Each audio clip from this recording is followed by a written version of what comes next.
सत्य को खोजने वाले आप सभी साधकों को हमारा प्रणाम।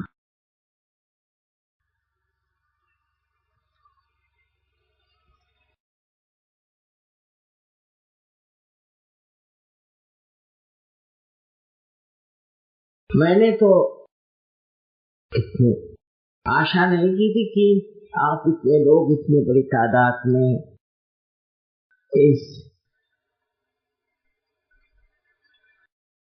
जगह आएंगे और इस कार्य को समझेंगे।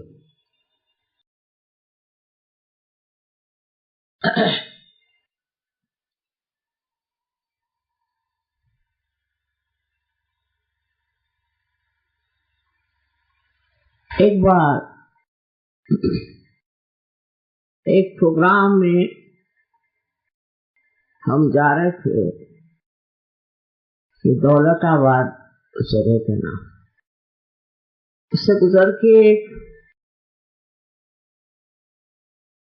सामने जाना था। रास्ते में गाड़ी खराब हो गई, वो भी योग में सहज में ही गाड़ी खराब। सो उतर के देखा वहां बहुत सी औरतें 100 से भी अपने बच्चों समेत बहुत से बच्चे, उनसे कई गुना ज्यादा।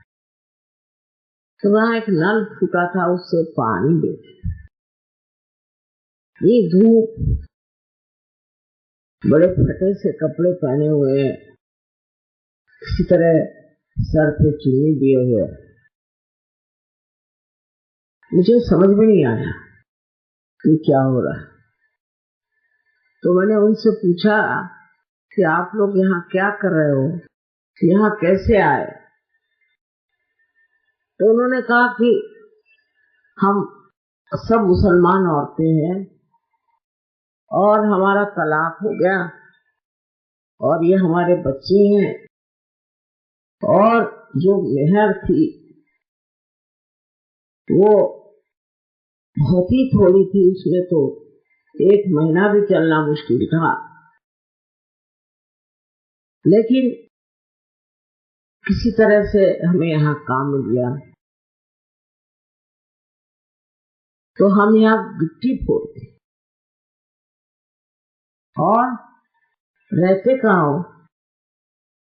तो कहते सामने जो आपने देखे हैं, कुछ टीन थे, कुछ कपड़े थे, टूटा फूटा सा एक कुछ मकान तो नहीं कह सकते, उसी में हम लोग सब रहते हैं। आपके मैंने कहा वही, पता नहीं क्यों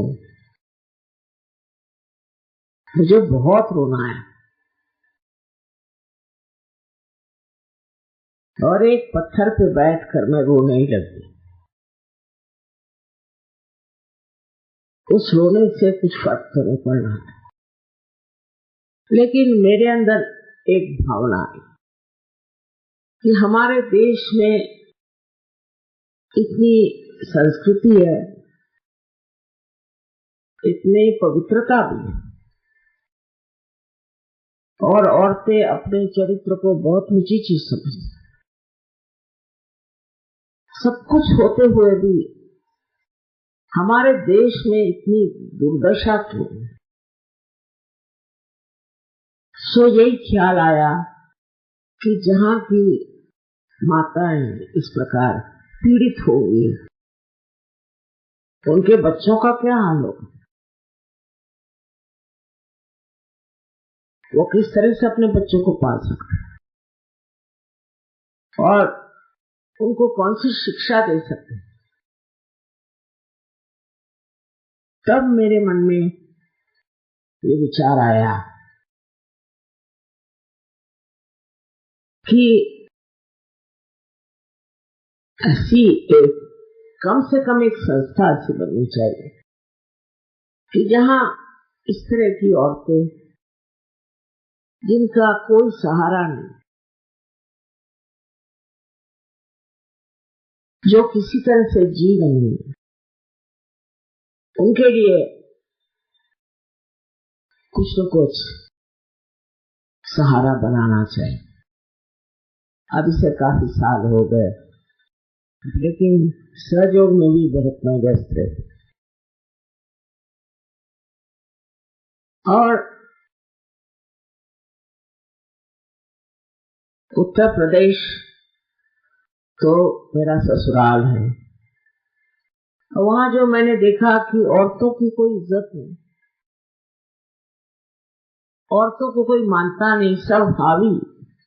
अगर कोई औरत जबरदस्त है तो वही जी सकती, जो डोमिनेट कर सकती वही जी सकती है, और जो औरत सीधी सरल है उसको खूब दबाया जाता है हर तरह से, उसका बिल्कुल ख्याल नहीं, वो मरे चाहे जिए। अगर मर गई तो लोग उनको दावतें देंगे कि फिर से शादी करें। सब देख के मैं तो हैरान हो गई, क्योंकि महाराष्ट्र में ऐसी हालत नहीं है। और जो एक बार विधवा हो गई तो विधवा ही बनी रही बेचारी। सो तो मेरे अनुभव की बात थी, तो मैंने कहा कि ऐसी संस्था सबसे पहले उत्तर प्रदेश में बनना चाहिए।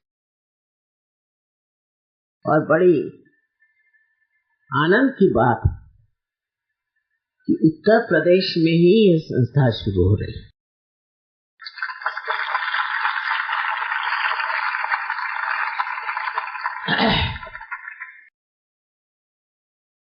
इसमें तो हर हालत यही चाहेंगे कि जो औरतें अपने पैर पर खड़ी नहीं है और मुहताज है हर एक चीज के लिए, उनमें ऐसी शिक्षा देनी चाहिए कि वो अपने पैर पर खड़ी हो जाएं और अपने बच्चों का पालन पोषण कर सकें, उनको इज्जत मिले। पर इसी से सब कुछ होने वाला नहीं। ये एक समझ लीजिए बहुत छोटे पैमाने